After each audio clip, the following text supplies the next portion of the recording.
Well, hello again. Welcome to Horror in Detail. Today we are going to share cryptids encounter stories. First story. This story was shared by you/darkkarma_1994. Central Michigan Camping Horror. I have always loved camping.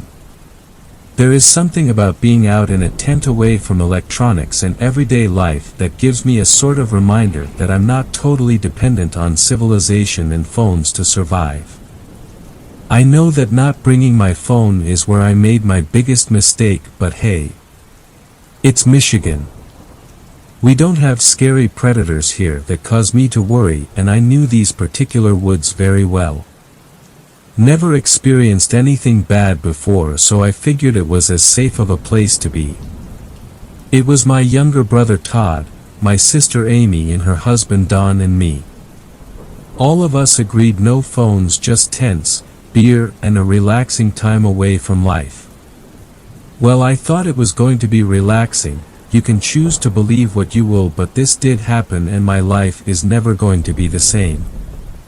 We all rode together in my sister's van and parked at the site we used to party at as teenagers. Even camped here a few times, but had about 5 more people with us. Ugh. The spider spot, really? Amy complained. When we first found this spot years before, there was an old stump that was littered with wolf spiders. We burned it to the ground after waking up to big nasty spiders all over us after a night of drinking. So we named it the spider spot. Come on, that stump's gone, besides it's only a quarter-mile walk and my feet have been killing me from work. Todd sighed. We all grabbed our shit and started walking the 10 to 15 minute walk, looking forward to the fire and, of course, beer. The worst part of the walk was the damn broken branches that seemed to jump out just to stab your face and break off. After we finally got there, we did the usual, setting tents up and grabbed firewood so the rest of the night would be filled with beer, laughter, then bed after about 25 creepy nighttime pissing trips. It must have been around 1:30 a.m. when things started getting weird. Hey, did you guys hear that? Don asked, shushing everyone. We sat quietly and after a few seconds heard the unmistakable sound of laughter. Just some other campers, man, probably doing the same thing we are. I answered with a laugh. Without warning, Todd shouted loudly to the people. Got any more beer? We all laughed and shushed him. We were having a blast and didn't think anything of it. Then we heard running. What the hell, Todd, you pissed them off? Amy started to panic a little. Don't worry, Amy, they are probably drunk just wanting to talk. Don comforted her, but you could see the worried look on his face as the footsteps got closer. My heart was beating out of my chest, thinking we were going to get into a drunken brawl. Got any more beer? It sounded like a weird recording of Todd, only different. What the fuck? All of the hair on my arms stood on end. It really creeped me out. Very funny assholes. Todd shouted. Then more running footsteps, only this time away from our campsite. Must be drunk teenagers messing with us. Amy breathed a sigh of relief. We all kind of nodded and agreed it was time for bed. That was kind of a buzzkill and I think creeped us out a little. Hey, I'm sleeping in your tent, bud. Todd said, kind of with a nervous glance around the darkness. Pussy. I said with a laugh, but was secretly happy not to have to rough it out alone. Once we all were in our tents, it was very quiet. It was the only time I can remember being kind of scared. I must have dozed off because I woke up to Todd shaking me. Dude, listen. He whispered quietly. At first there was nothing. Then I heard the most terrifying thing I've ever heard. It sounded right outside my tent like a foot away. "I'm sleeping in your tent tonight, bud." Again it sounded like Todd, only not like him. I was about to shit my pants. Todd looked at me in horror, and I must have had the same look on my face because I was petrified. Then we heard the running again, and whatever it was, it ran off again. "Let's hurry, get the fuck out of here," Don shouted to my surprise. They must have been listening to whatever it was too. We all jumped out of our tents and ran back to the van as quick as possible. I've never felt more relieved to be out of the woods. This was all last weekend and is 100% true. The worst part is Todd called me and said he's been hearing something outside his house at night. He wants me to come over tonight, but I'm honestly afraid too. Second story. This story was shared by you/My Morning Mojito. Something absolutely malevolent exists in rural Montana. The jump scares, the monster under the bed, your friend dressed up as a man with a knife, these are all pretty damn scary. But I consider these temporary and/or mild scares, scares that aren't slow. Oftentimes, it's a harmless scene from a movie or a friend pulling a prank on you that elicits a 5-second shriek. True fear, a pervasive fear that slowly eats away at your conscience, comes out of the unknown. The feeling that deep in the depths of darkness, something is going to take you away, that something is lurking in the shadows.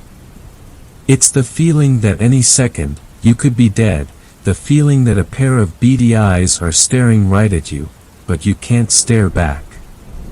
My journey began in Montana. It was a November night in 2004, and I was en route to Calgary, Canada. My family comes from Canada, and I was making the drive from my home in Billings to Calgary. The main highways were shutting down in preparation for a snowstorm, and few dared to drive out in the impending snowstorm. Me, I was a cocky 20-year-old who didn't give a damn. I figured, I was born in Canada, I drive a F-150, I can handle some snowy roads. Rural Montana is eerie at night, especially the back roads. The main route from Kalispell to Lethbridge, Canada, was closed, and I was forced to take a back route, a seemingly endless 2-lane road that probably hadn't been worked on in decades. I remember turning my turn signal on, and heading north on that road. It was about 11 p.m., and the snow showers were beginning to turn into a windy, snowy mess, with my windshield wipers just barely clearing off the falling snow. I wasn't worried about the weather, nor the ice coating the 2-laned road, nor the health of my mother. No, I was preoccupied with the feeling that something was behind me.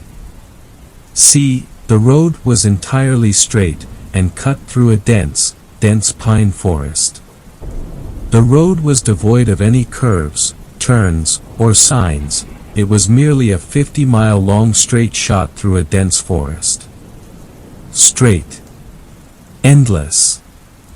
My brights only exposed the sheer desolation, the isolation of the environment in which I was in. I hadn't seen an automobile in half an hour. I felt exposed yet utterly alone at the same time.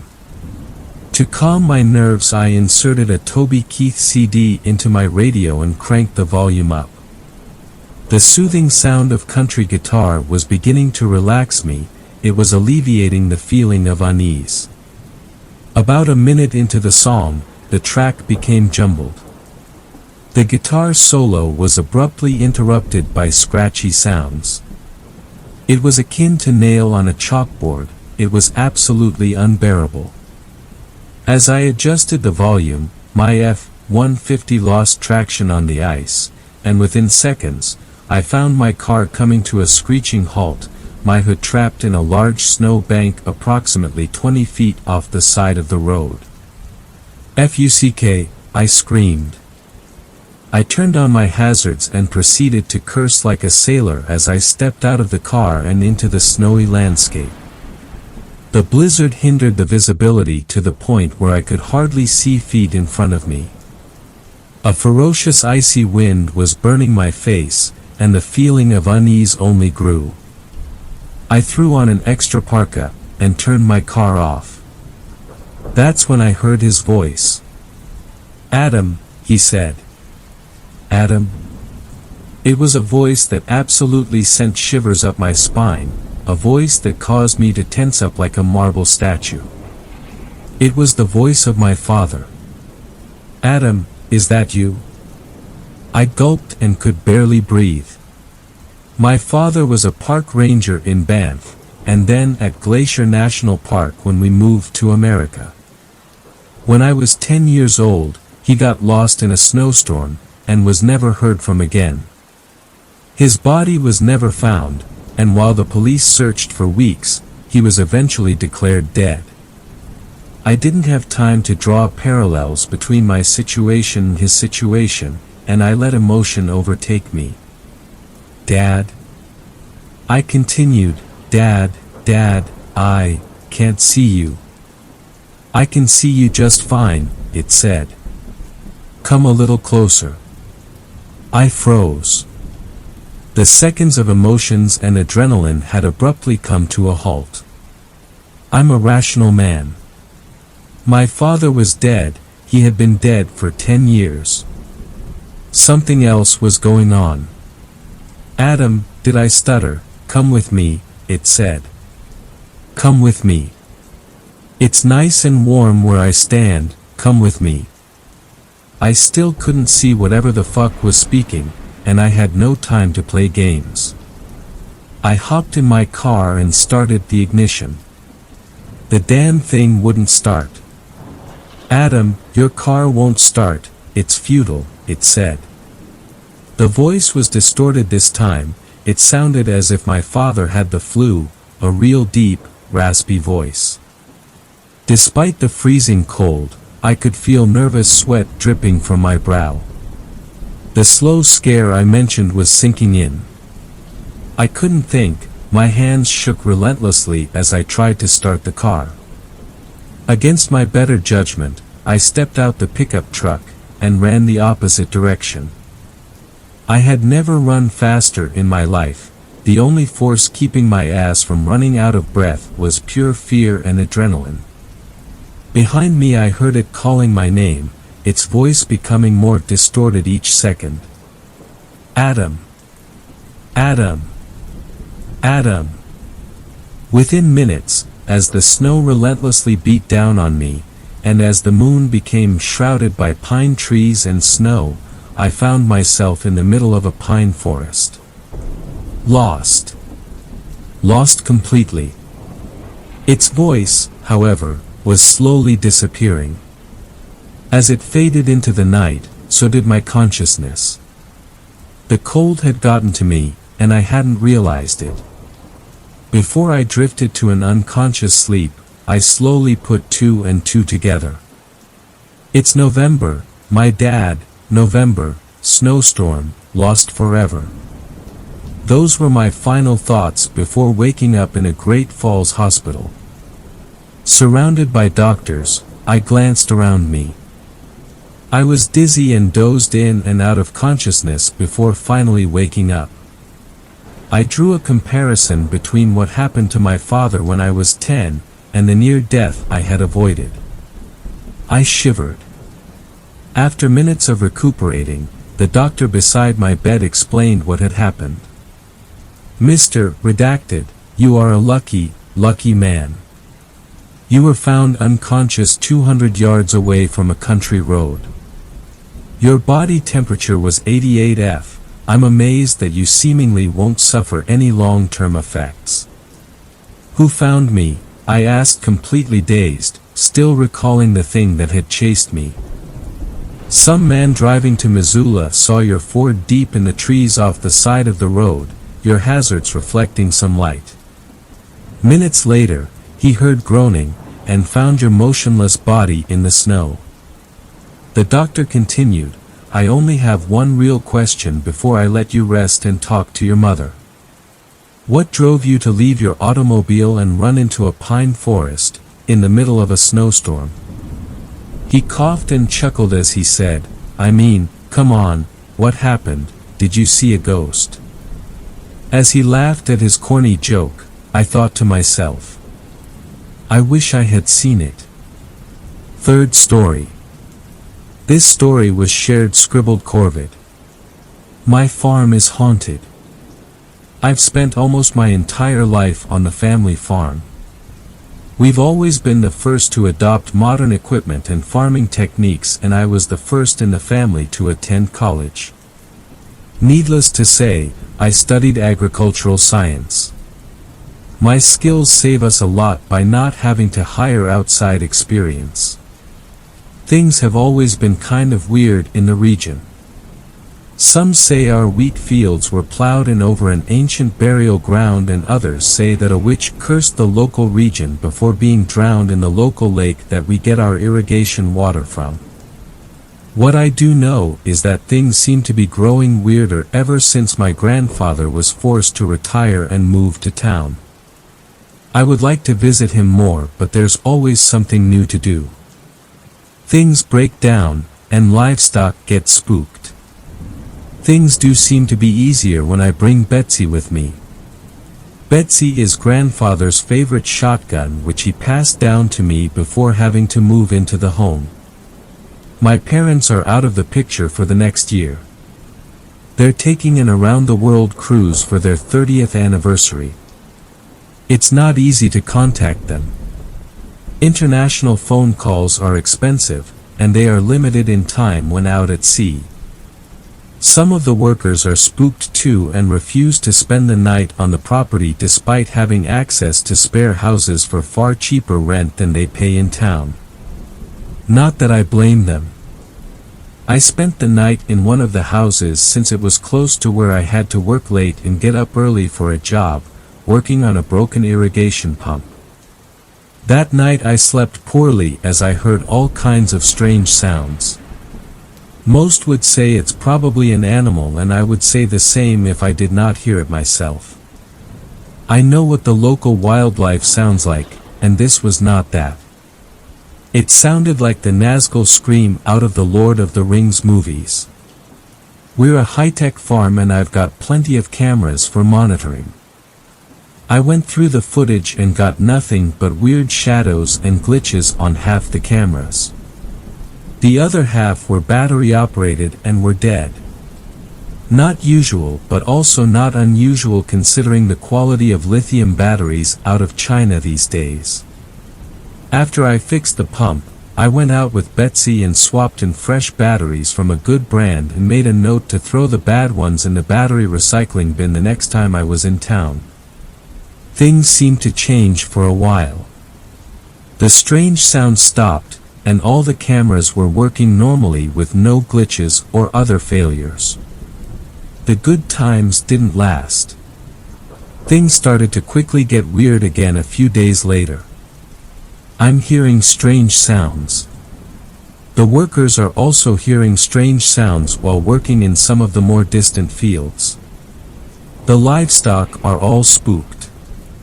Sometimes the workers report seeing shadows out of the corners of their eyes and are easily spooked. I've seen the same shadows. They resemble some kind of creature that doesn't belong in nature. Some of the families who decided that farming was not for them but still like the great outdoors have become park rangers and timber workers. Some of the stories they have shared at gatherings remind me of what I'm dealing with now. Their stories about strange creatures of the night, mysterious staircases, and the like sounded far-fetched at the time, but maybe I should contact some of them for a bit of help. If it's something spooky, they might have the experience, and if it's more mundane, then we have a chance to hang out and shoot some beers and maybe some targets. Honestly, looking back, I think this all started when we bought out the Kane farm. They had been doing bad for years. We never really hung out with their kids. They were weird and not in a fun way. A school rumor went around saying that one of their kids drowned another. Other rumors say that one of the kids tried to burn down the bar. All I know is that they were in and out of school. Grandfather did something with some of his older friends, something he never told me about, only that the matter was settled any time that I asked. I fear that with him off, the property ever happened has come undone, but Betsy's presence offers reassurance and hope.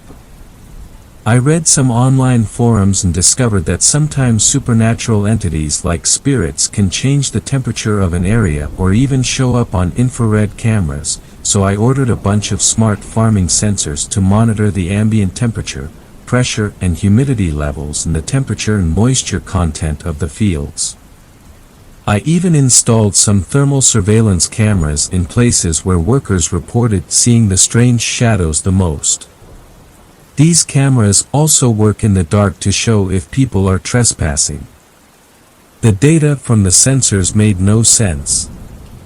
Weird temperature drops that seemed random until I plotted the data on a map of the farm. I could see that things were moving around at night, and even during the day, causing local temperature drops. I filled in gaps with more sensors to better track the mystery and repointed some cameras. These cameras showed mysterious shadows and glitches at the same time the sensors reported drops in temperatures. Some even caught videos of strange floating orbs. Of course, I'm freaked out now. Something strange is going on, and if the data is correct, it's starting at the old cane farm and slowly spreading into the rest of the property. I've read that inviting the supernatural into your home is granting permission for them to have a wild party. Did we inadvertently do that by integrating the cane property into our own? Is what caused their madness now infecting me? I tried to call my grandfather, but he said that he couldn't talk over the phone about that. He'd talk to me in person but did not want to risk sounding crazy enough to end up in the dementia ward. I fully understand his concern. I'm worried about ending up in the psych ward if I talk about this to the wrong person. Things started getting more intense as the staff reported that they felt like they were being watched, and not by the cameras that they used as much as I did for their work. They even noticed the shadows and glitches. It all came to a head when one of the staff working alone on the old cane block was attacked. They managed to radio in for help, and we called an ambulance while rushing over all armed. The beast had him trapped up a tree. It's like something I've never seen before. It was some strange furless beast covered in scales like a blend of a dog and a giant lizard. Saul swore it was a chupacabra. We all fired at it and our shots did nothing. We were panicking as it started to approach us.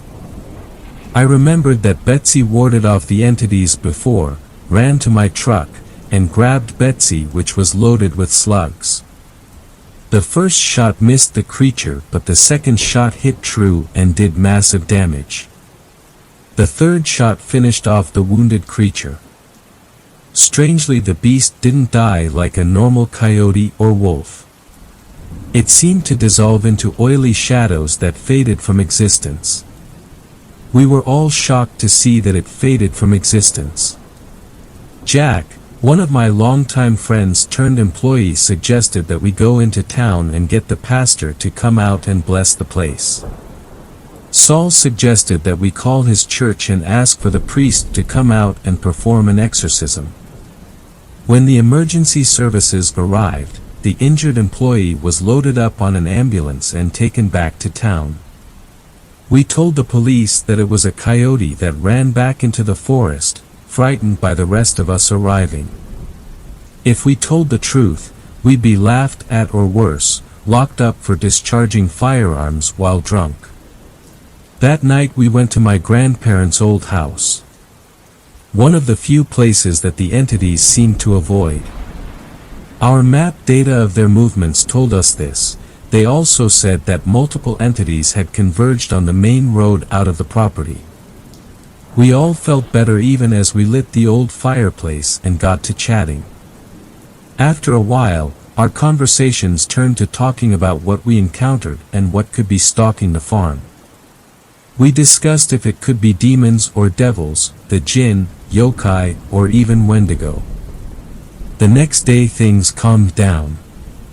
None of our sensors or cameras reported any anomalies. All the crew went back to town that night, leaving only myself on the farm. It was another quiet night. Seems like that activity drained the energy of whatever was haunting the farm. The one strange thing was a storm warning for the area that night despite no long-term storm predictions. I wasn't too worried. Every farmer knows that the weatherman can get it wrong. Despite the weirdness seeming to be reduced, I did notice things to be very quiet. Most of the bird life seems to have vanished, leaving behind a few flocks of corvids, and even the flocks of crows and ravens are huddled tightly, wary about something. I was worried that it could be something to do with the supernatural, but more likely they're making their own preparations for the storm. I called one of my brothers who is a park ranger at one of those national parks known as a hotspot for missing persons and rumored to be haunted by some of the entities I discussed with the workers. I shared my findings and even some of the discussions with my workers with him. Luckily one of the workers got a picture of the beast. As I talked to my brother, the predicted storm rolled in, flashes of lightning illuminating the windows.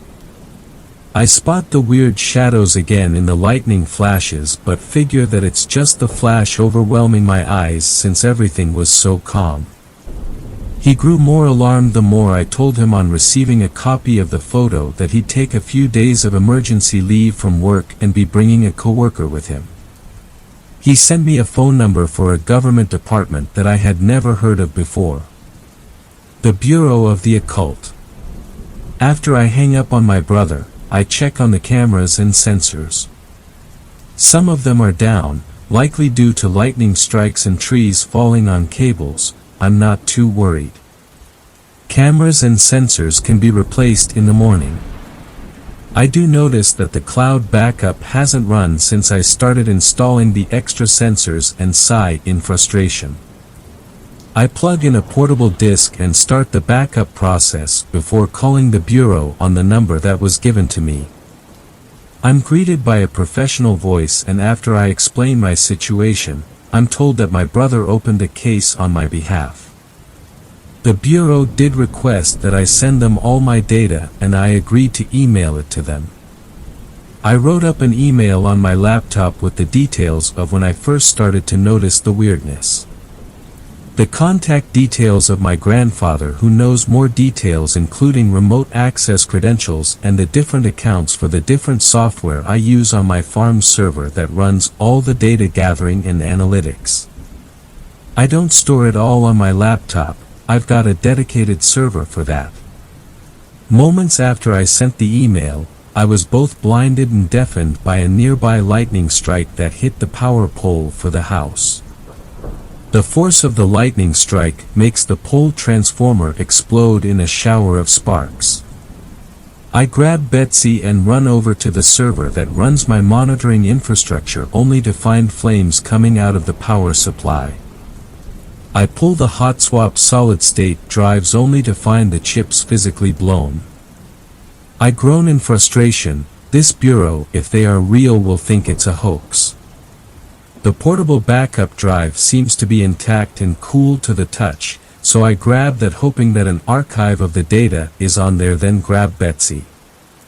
With the power out to the house, it's not safe to stay. I don't trust shadows or darkness, and I doubt I'd have enough batteries for my flashlight collection to last the night. I spot the lights on in my grandparents' house and then remember that Saul was going to spend the night on the property so he could get an early start. I quickly called him to let him know that the power was out in my house after the transformer took a lightning strike, and he agreed to use a spotlight light the way for me. I load the drive and my laptop into a bag with some boxes of shotgun shells. I wear a flashlight on my head, attach another to Betsy and make my way out into the darkness outside. It's cold and rainy outside. The ground is muddy. I make my way to my grandparents' house and find that shadows are swirling around in the wind. Sometimes the shadows group up around something like a tree or fence only for it to fall over or get struck by lightning. The shadows make their way towards me, and I find myself wielding Betsy to drive them off. Just pointing light at them seems to deter them. Saul spots the same and uses his spotlight to help drive the shadows away from me. He's well lit by my grandparents' house. It's got a generator with plenty of fuel, so it's a perfect safe haven. I run over to the house as fast as I can but slip in the mud. I look up and spot what seems to be some kind of enormous bird lit up by a bright flash of lightning. I scramble the rest of the way to my grandparents' house and hear a clap of thunder that sounds almost like a cry of frustration. Once in the light, I immediately feel safe. Saul grabs my hand and leads me inside. Once inside, he tells me that he spotted the same strange bird in the storm. If whatever is haunting the farm is strong enough to summon that, I have no idea what to do. Maybe my brother and this mysterious bureau of the occult can help. All I know is that help will arrive in the morning and that I need to hold out until then. I've got Saul as backup, my grandparents' home as a safe spot, and a gun safe that might hold more special guns like Betsy's. The data could be wiped, or I might have a copy of enough. All I know is that tomorrow will be a better day, and until then Saul and I will take turns sharing guard duty and sleep. Fourth story. This story was shared by you/Colin7HeKid. I think I may have seen a Wendigo. So this is very confusing, but bear with me. I was in my house with tea and a book. I have a large window seat on the second floor, and I was chilling right there. I have a small 2-story cabin in the woods. A long driveway, about a half mile, leads down to the main road, not a highway, mind you. I enjoy taking hikes, hunting, fishing, and just enjoying nature in general. I was looking out into the forest to see if I could find any cool birds, when I heard a noise. A rustle in the bushes brought my attention toward my neighbor's cattle pen. My neighbor's house can only be accessed by the same long road, and they have a farm with 3 cattle, 2 cows and a bull, 12 chickens, and 2 pigs. A large barn sits in the middle of all the pens. The bush rustled again. Thinking it was a bear, I was worried it would take one of the pigs, and drag them into the woods. This has happened once already, sadly. I grabbed my old hunting rifle. I was going to attempt to fire the gun in the air and scare the creature, no reason to harm it. But what I saw made me think twice. I walked out onto my large back porch, fired in the air. The loud noise pierced my eardrums, and chased me to flinch. The second the rifle fired, a dull reddish blur appeared, sprinting into the neighbor's pig pen. It got on all fours, and grabbed the poor animal with its mouth, then sprinted back into the forest, with the swine clutched between its jaws. Holy shit! I yell, after seeing this. This is where it gets really bad. I sprint to my neighbor's house, gun in hand, waiting to tell him about the grisly abduction I just witnessed. I stopped about 50 feet from the house when I noticed the glass slider door was ajar, and a thick path of blood led from there to the barn. I didn't notice this before, because you can't see either the house or the barn from my house. It's covered in trees. The pig and cattle pens are right near the woods on their backyard, but the tree grove stops, so you can see them. Scared crapless, I tentatively followed the trail. When I reached the inside of the barn, I already knew what I would find, 2 skeletons lie in a haystack. Both were white, and picked clean. Yelling bloody murder, I ran back to my house. I locked myself inside with my gun. Pelting rain and hail started coming down. Before the power went out, I watched the news channel, and apparently this storm would go on for 3 days, and it was a big one. Thunder and lightning crashed, and I tried to call the police, news channel blaring in the background. No service. Then the TV cut out. I went to bed, and locked every door and window, grabbed my bow as well as my gun, and my hunting knife. I finally made it through morning. I'm surprised I slept at all. When I woke up, I noticed something gleaming in the dirt of the pig pen, through the pelting rain. A bone-white skeleton, and the other pig was missing. Blood adorned the trees and fence near the pen. I'm typing this on my phone, which is at 20% plus I have no way to charge it. Does anyone know what this thing is? I need help. I will update tomorrow hopefully, if I conserve phone battery, and I'm not dead by then. 5th story. This story was shared by you/EternalCha0s. Wendigo Dream. Hello there. I think I dreamed about a Wendigo. Sorry in advance for butchering your language. English is my 3rd language. It was not a bad dream. It was the most beautiful dream I've ever had. The dream really messed with me, so that's the reason why I am writing this. So, here it goes. I was chosen by a group of people to help them perform a ritual in a forest because apparently I have some gift that they also share. The group consisted of around 6 to 7 people. I remember a kind elderly lady, a rude middle-aged man, someone else who is now just a blur, 2 young girls around the ages of 9 to 12, and a kind blonde man sitting next to me, explaining the ritual. The ritual itself was what you'd expect from a dream ritual to be. Weird. We sat cross-legged in a circle. We all wore beige clothing that resembled hemp clothing. There was a black pot in the middle of the circle with a ladle next to it. Inside the pot was water, cooked rice, and chunks of raw meat. Our task was to first pour the water on our arms, elbow to wrist, and then fish out only the rice, avoiding all meat and sticking it to the place we poured the water on. Once everyone did that, the elderly lady chanted some gibberish and fell silent. A few moments later a loud hum, like a vibration, started going off all around us in repeating intervals of like 2 to 3 seconds. The ritual was successful. The 2 girls got up and started dancing out of joy. This is where it gets really surreal. A fairly tall pine tree near us started bending, curving towards us, so that the top of it almost touched our heads. The vibration was still going on. Everyone around me was happy that something was coming and happening. I looked at my arm where I spread the cooked rice, and it was in full bloom. My arm was covered in blooming plant life. It was beautiful and I felt really happy.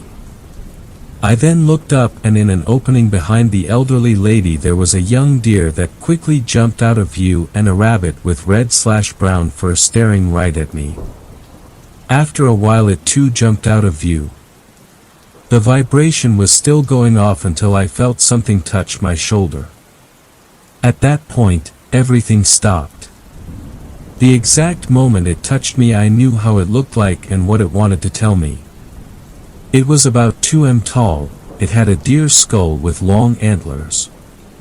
I think it had some remains of a vest of some kind around its chest area. That part is a bit blurry, but what isn't is the fact that it had long black fur that covered its entire body and long arms. I felt Mother Nature in it. All of nature and life was concentrated in that being that gently put its hand on my shoulder. I was not scared. In fact, I felt loved by it. Like I too, belong to nature and I am part of that being. Then the dream ended. Now, why did I write this? Well, for starters, the dream felt extremely real. Like nothing I have ever experienced in my 28 years on this planet. I felt the heat of the water and rice on my hand, the sound and words from the people were crystal clear. I felt a forest draft while sitting down with the rest and the touch of the Wendigo on my shoulder. It was a warm touch. Why the dream is fucking with me? Because now I feel drawn to the forest. Every cell in my body is telling me to leave the city life and live my days in a forest and be part of nature. I am from Europe. Central EU. The only time I have heard about Wendigos was when I watched an SCP video on YouTube like 3 to 4 years ago. So it's weird that I even dreamt about it. Since it's supposedly native to the US. Anyways, that's it. That's the weird story. Sixth story. This story was shared not_Luna. My terrifying encounter with a Canadian legend. Spoiler alert, it's not just a legend. Growing up in the remote wilderness of northern Canada, I always heard stories of the Wendigo. My grandfather told me tales of a creature so terrifying that even the bravest of men trembled at the mere mention of its name. But I never truly believed in the legend until one dark, snowy night. The whistling started faintly at first, like a haunting tune carried on the frigid wind. But it grew louder and more insistent, like it was calling out to me personally. I tried to ignore it and kept hiking, but the whistling persisted, creeping closer and closer until I couldn't ignore it any longer. I peered into the darkness beside me and saw a figure standing in the woods. It was tall and thin, with skin stretched tightly over its bones, and its eyes glowed gray with a fierce hunger. I knew instantly what it was, the Wendigo. The instant I noticed it in the woods, it stopped whistling for a moment and twisted its head like it was intrigued that I had given in to its call. It began to whistle again, a melody so haunting that it seemed to penetrate my very soul. It was like it was trying to hypnotize me, to lure me into the woods where it could claim me for its own. I was paralyzed with fear, unable to move as it began to creep closer and closer. Its claws and teeth gleamed in the moonlight, and I knew that if it reached me, it would be the end. I turned to continue hiking. I just needed to get back to my cabin, I told myself. But then, it started snarling. The whistling faltered for just a moment as I heard its footsteps thumping through the woods. I grabbed the knife my grandfather gave me as a boy from my bag, ready to strike. When my grandfather gave me this knife, he told me to always keep it close because it might just save my life one day. As soon as I heard the Wendigo break through the tree line, I threw it with all my might. It hit the creature square in the chest, and it let out a blood-curdling scream. It writhed in agony as I watched, frozen with terror. But then, to my horror, it began to change. Its skin began to peel away in strips, revealing a twisted and gnarled form underneath. Its limbs elongated and twisted into new shapes, its jaws unhinged to reveal rows of razor-sharp teeth. It was transforming into something even more monstrous than before. I turned and ran as fast as I could, my heart pounding in my chest. I could hear the Wendigo behind me, its ragged breaths and pounding footsteps echoing through the trees. I struggled with all my might to get away, my feet slipping and sliding on the snow and ice. Just as I thought I wouldn't be able to escape, I heard a branch snap behind me. I didn't dare look back, but I felt in my stomach that the creature was still close behind. I pushed myself harder, running as fast as I could. I could see the lights of my cabin in the distance, a beacon of safety in the darkness. With a final burst of adrenaline, I threw myself through the door of my cabin and slammed it shut behind me. I leaned against the door, gasping for breath and shaking with fear. I could hear the Wendigo outside, snarling and whistling. But my grandfather always told me they couldn't come inside as long as I kept the door locked. I stayed there for what felt like hours, too scared to move. But eventually, the snarling and whistling stopped, and I knew that the creature had moved on. I didn't manage to sleep that night, but hours after the sun came up, I carefully opened the door and went back outside and into the woods. I followed my own footsteps in the snow.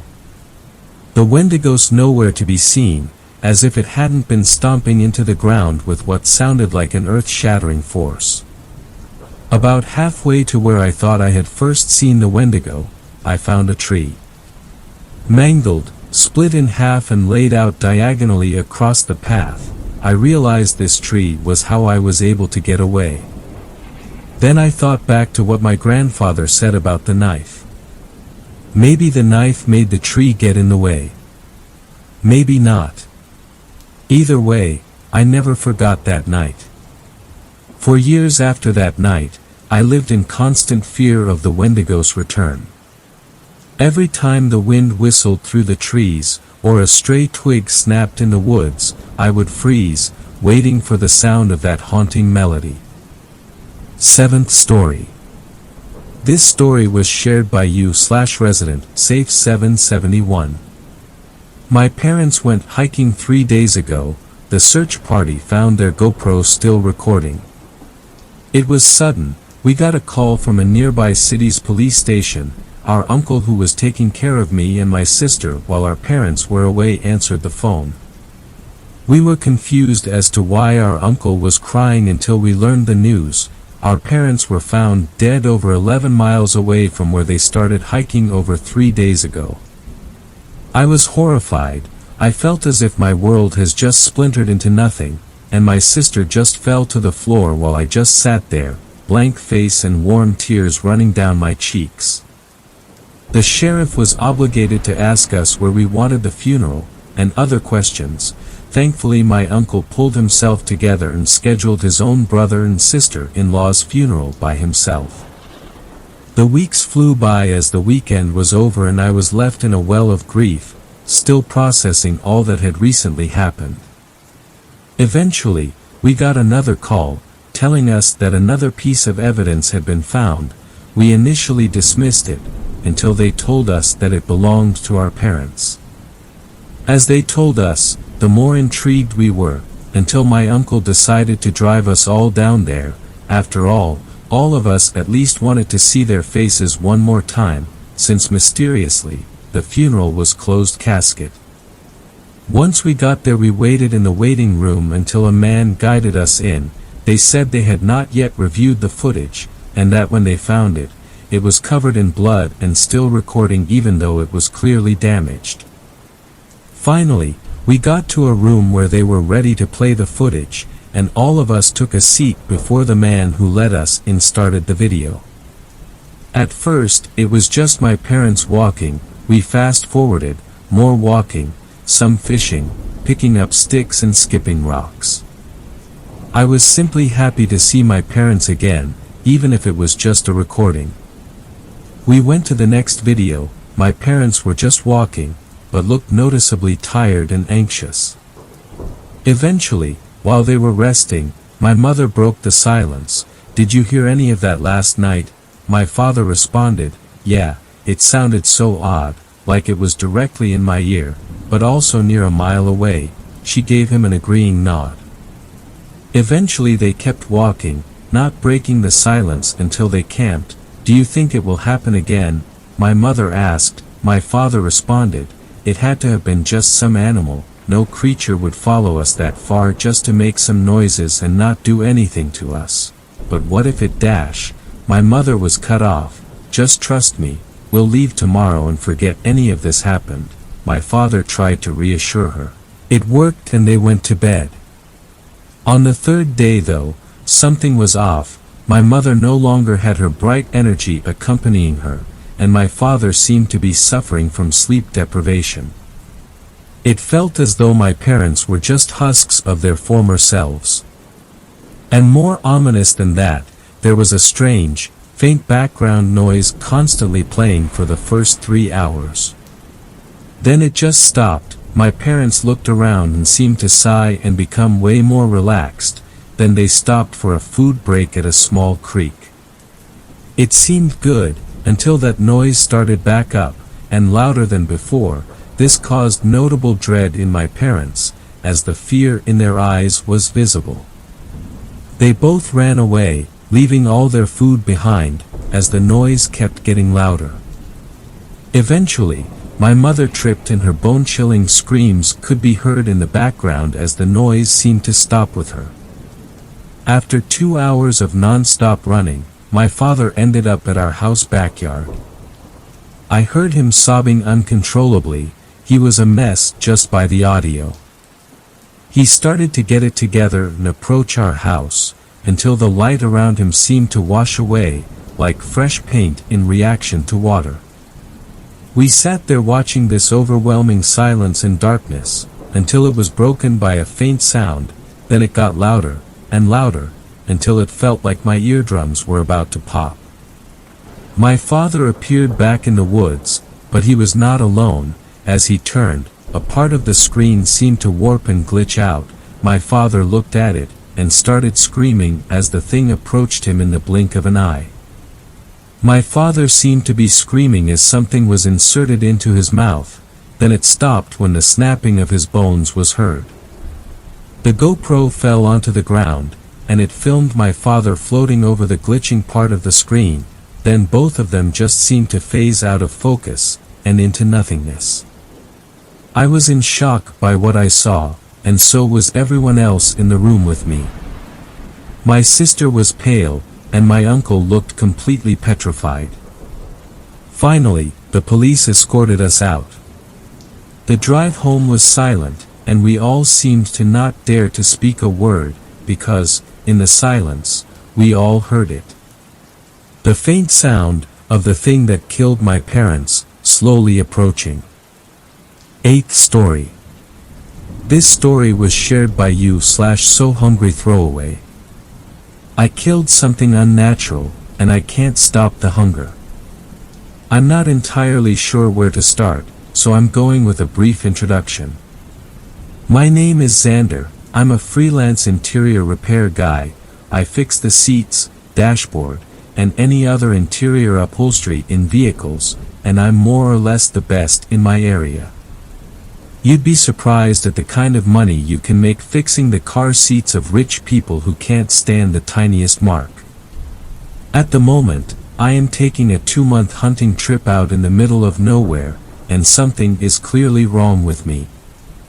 I've only been in the cabin for a week, and I've eaten a bit more than 2 weeks worth of food so far, and at no point did it really fill my stomach, only stopped the hunger for a few hours.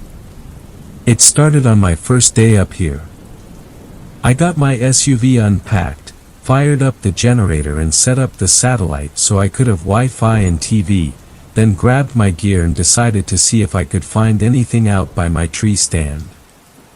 Once I arrived, I made sure my rifle was loaded and ready, Mossberg Patriot .308 bolt action if you're curious, but still had the safety on and pointed at the ground until I saw anything. After about 2 hours the sun was just starting to set, and I'd barely even heard a rustle. My spot was usually pretty active, and I saw plenty of small game, rabbits, ducks, and maybe 1 or 2 fisher cats as the sun set, but not even a flash of a deer running by. I was beginning to think I'd have better luck in the morning, when I heard something akin to a mountain lion scream, followed by what had to be an elk or moose crying out in pain. I've heard plenty of animals cry out after being attacked, but this was different. The scream had too much bass to it, and sounded disturbingly human. After a moment I heard the loudest crunch of bone I've ever heard. it was like the sound of a waterlogged tree breaking in half, and the wounded animal's cries got much louder and more frantic, before being suddenly cut short with another massive crunch. Now, it's worth mentioning this area does not typically have mountain lions, and their attacks do not sound like that. It sounded more like an angry grizzly was tearing something apart, and neither option sounded like something I wanted to see, so I decided to head back to the cabin. I removed the mag from my rifle, popped the one in the chamber back into it, pocketed it, and made sure my dad's old pistol was ready, .44 Magnum Desert Eagle, before walking as quietly as I could down the path. As I moved, I made sure I could still hear whatever was eating, keeping its relative position in my mind. Last thing I wanted to do was come face to face with a predator in the middle of a meal. As I listened, I heard less and less crunching, and more wet chewing. Whatever the thing was, it was finishing up, so I started to pick up the pace, and as I became more conscious of the noise I was making, I realized I couldn't hear any other living thing in the woods, only that predator. That clued me in that whatever it was unnatural.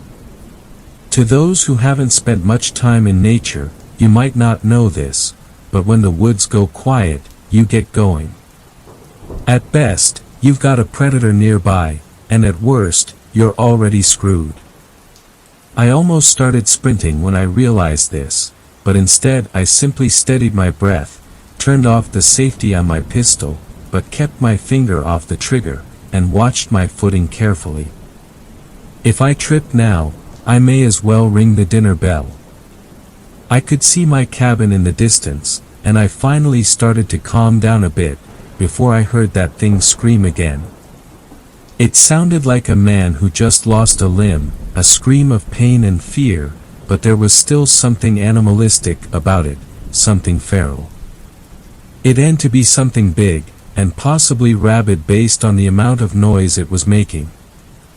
I heard the thing start to move around again. At first it was loud, wet footsteps, and then it turned to something akin to a gallop. This thing was sprinting, and based on the increasing volume of it, it was sprinting toward me. I lost my nerve. I started running myself. I could see the cabin, I could see the heavy reinforced door and the barred windows. I just needed to get inside, and I'd be safe. Or at least, that's what I thought until I heard a tree fall not 20 years behind me. It shook the ground as it hit, and I knew without a doubt whatever was chasing me would tear down that door like cardboard. So, I made a stupid decision. I turned around, put my finger on the trigger, and took aim at the center of mass of the things coming towards me. I fired once, and it didn't slow. I fired 2 more times, and it faltered slightly. At that point, I didn't care about well-placed shots, or about conserving ammo. I emptied my magazine into the thing and loaded my spare. It fell over and I moved in, firing every round I had into its head. It started to get up again. I grabbed my rifle off my back, loaded the mag, and repeated the process, aiming for the eyes. Finally, after my third to last shot, it seemed to stop moving. I fired the last 2 into its eye socket to be sure and loaded my spare mag just in case. Finally, I took a moment to recognize what I was looking at, and I threw up immediately. It was human, but it was emaciated, ribs visible, stomach sunken, and limbs lacking muscle definition. It had no hair, its teeth were rotted and sharp, and its mouth was horrifying. Looking down its throat was more like looking down an empty well. It was a black pit that seemed to go down endlessly. What in God's name was this thing? What was wrong with it? What can tackle a tree over while looking starved? Why did I suddenly feel hungry? I got back into the cabin, stripped, and took a long shower. It wasn't until I sat down to eat a meal that it finally occurred to me, that thing took 17 rounds of .44 Magnum, as well as at least 3.308 rounds to the torso and head before finally stopping. You could stop a family of grizzly with that and still have enough to get yourself a deer or two if you aimed well. That thing was screwed up in too many ways to count. I finished my food, and despite the growling of my stomach, decided it was enough for now, and tried to sleep. When I finally fell unconscious, I had horrid dreams of that thing. It chased me down and jumped on me, before laughing and jamming its blood-soaked hand down my throat, and at that moment I jolted awake, my stomach screaming out for more food.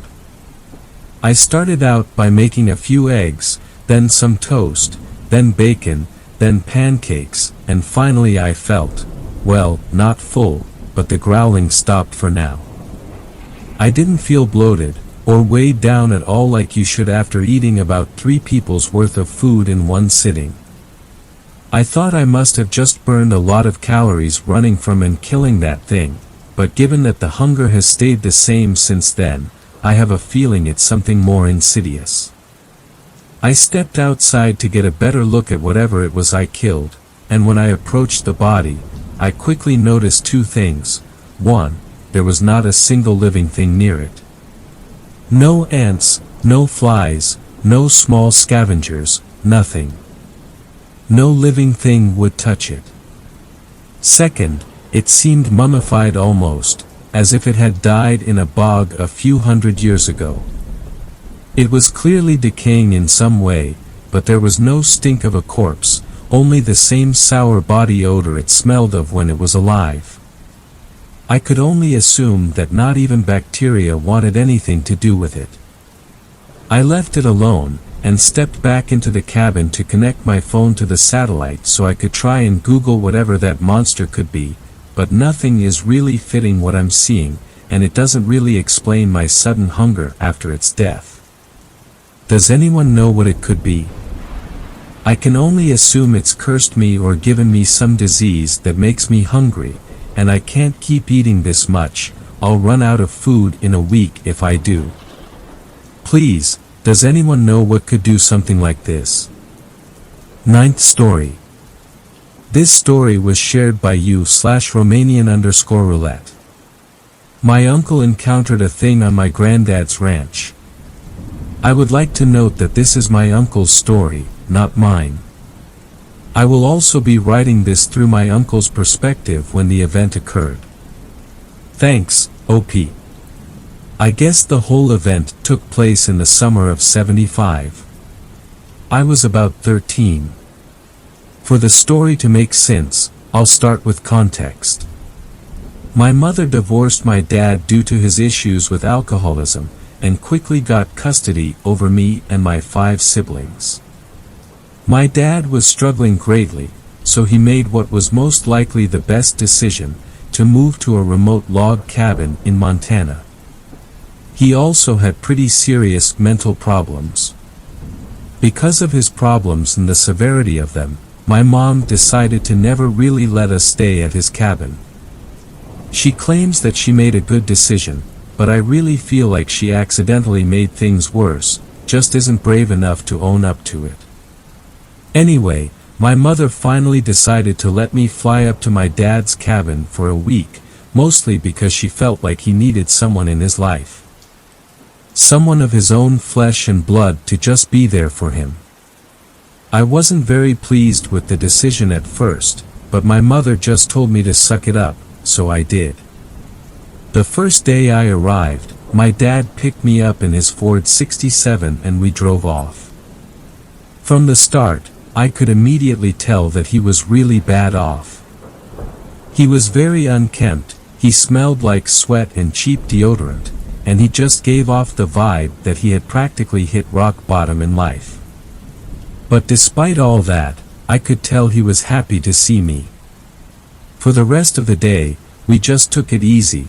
I helped him with some housework, and just got to know each other. Everything was calm as could be until the sun set. That night, as I tucked myself into bed, I heard a sound. It sounded like something scratching against the window, and I also remember a faint, deep, guttural sound. It honestly scared the shit out of me. But I was never a brave kid, so I just pretended it wasn't there and fell asleep after a while.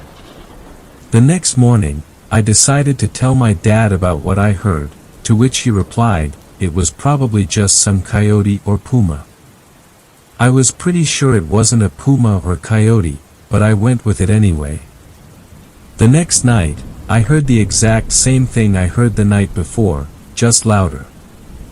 I tried to convince myself that it was just an animal, but deep down, I knew there was no way that the noise was from an animal, regardless of what it was. I begged my dad to let me sleep somewhere else, but he didn't seem to take me seriously. I guess he just thought I was joking or something. With my nerves practically screaming in fear, I tried to suck it up and sleep that night. But of course, it was back, and louder than ever. That's when I made the bold decision to look outside the window and hopefully, see that my concerns were over nothing. What I saw instead stuck with me permanently. I saw some humanoid creature on hands and knees, scratching at my window. Its body was thin and very lanky, and resembled a human with white skin aside from its head. Its head was the bloody skull of a buck. We even made eye-to-socket contact. I screamed and shut my eyes. I only opened them once I heard my dad running in from his room. When I opened my eyes, the creature was gone. Thankfully, my dad started to believe me from this point on. It's been about 40 years since the incident, and I still remember all of it like a nightmare you can never forget. My dad passed away 7 years later, apparently from a breaking and entering gone wrong. I don't think I want to know what they meant by gone wrong. Thankfully, my dad is in a better place now, and I just hope that one day, I'll forget what happened and I'll be at peace too. 10th story. This story was shared by you/AINMeg. The Night Watcher. I am a 28-year-old female, and this is an incident that happened to me last week. I live in a small town, small enough for the map to not even display it. I was always an insomniac and stayed awake till 4 in the morning. Every night at around 2 a.m., I could hear a rustling sound of footsteps in my backyard. Before getting any further, I would like to give an outline of my property. It's a long plot with half of the area covered with big trees and the front half has the building that we live in. Our house is a 3-story building and we have a large backyard. I would come home every summer from my university to spend my vacation with my family. I live with my parents and my younger sister. Every summer vacation, I come to stay for about a month and spend really quality time at home. The days are perfect, but the nights are miserable for me. Every night I would stay awake late and had awful experiences regarding the sounds I mentioned earlier. One day, I decided to confront whoever was making such noise at such late hours of night. I was a fool and decided not to wake my parents up. My room was just beside an open corridor that led straight to the backyard. I still remember it to be a Saturday night. As the clock struck 2, I could hear the rustling noise again. I slowly crept down my bed and opened the door. It made a slight noise and the rustling stopped. I took my phone with me and started walking with my flashlight on. I couldn't see anything at first. As I approached through the darkness, I could see a black figure crouching in the distance, hiding behind an oak tree. I was scared shitless at this point, but something in me told me to keep walking. My reaction was involuntary and I had no control over my body. I slowly approached the figure, which at this point had stood up and I could see its yellow glowing eyes. My phone had stopped working at this point, the battery had died out. Moon was the only source of light I could use to traverse my path. As I was inches away from the figure, it let out a shrieking noise and opened its mouth wide. My eyes had adjusted to the dark and I could see hundreds of razor-sharp teeth protruding from its face. The creature was about 8 feet tall, skinny and covered with a slimy substance all over its body. I was frozen with fear and couldn't move my feet. The creature slowly inched close towards me. It started to make a low growl and a weird hissing noise. It was only inches from my face at this point and I could smell its rotting breath. The creature said in a raspy voice, "Fresh flesh." I immediately came back to my senses, turned back and started running towards my room. It was fast and as I was about to enter my room, it blocked my way. "I am the night watcher," it rasped. I started sobbing at this point. "I want you," it said. I was petrified and just stood there motionless. The creature then jumped over me and bit a chunk from my hand. I was so scared that my voice had died out in my throat. It started to tear off flesh from my legs. I was deeply in pain and slowly, I fainted. I was awoken next morning by my mother. I saw around me and I could understand that I was laying in a hospital bed. The doctors said that I was attacked by an animal and that I had to stay there for about a week. My parents were standing beside me and my mother was in tears. My arms and legs were wrapped in bandages and I couldn't move, as I was in great pain. Today I am writing this post from the hospital. My scars are healing fast and my eyes are turning yellow. My skin is changing texture and has taken a greasy yellow form. The doctors think I have jaundice. I am afraid to go home and mostly afraid that I'm turning into the next night watcher. I hope this post finds someone who knows what I am going through and can help me reverse this transformation. Thanks a lot for watching the video till the end. Subscribe to our channel Horror in Detail. Drop your opinions/suggestions in the comments section, and like the video as it helps with the YouTube algorithm.